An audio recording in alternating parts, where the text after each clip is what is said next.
Dry conditions in winter and spring, followed by severe frosts in cropping districts in southeastern Australia, have combined to slash crops, farm incomes and agricultural export earnings in fiscal 2018.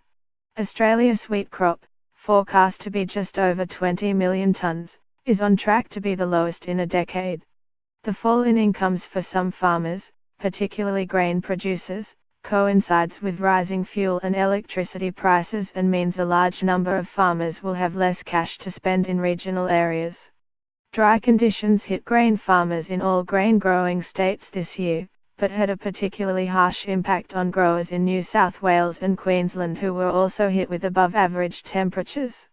The dry conditions were so severe that many of Australia's most important cropping regions received just 40 to 60% of their average rainfall in the crucial period between April and November, according to the latest report from the Australian Bureau of Agricultural and Resource Economics and Sciences, ABARES.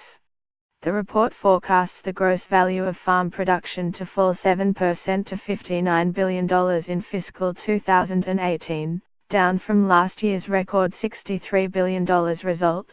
But the fall in winter crop production, including major crops like wheat, barley, kaolin and others, of 41%, will be much greater. Spring rainfall came too late to help winter crops in northern New South Wales and Queensland, resulting in lower yields. However, it did assist the recovery of delayed crops in parts of South Australia and moisture-stressed crops in the northern grains belt of Western Australia, the Agricultural Commodities December quarter 2017 report said. Major declines are forecast in the value of kaolin exports, down 52%, barley, down 41%, chickpea, down 32%, and sugar, down 13%. Derek Schoen, President of the New South Wales Farmers Association, said it had been a frustrating year for grain growers in New South Wales. It's been a very problematic grain year. I don't think any district has come out unscathed in New South Wales, he said.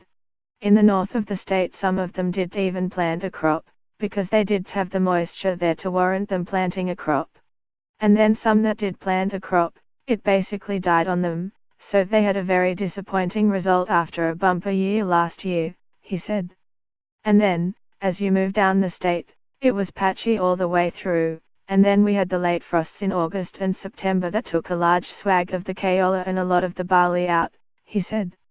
Steve Hatfield-Dodds, Executive Director of ABARES, said the fall in the total gross value of farm production was mainly due to lower crop production and lower prices.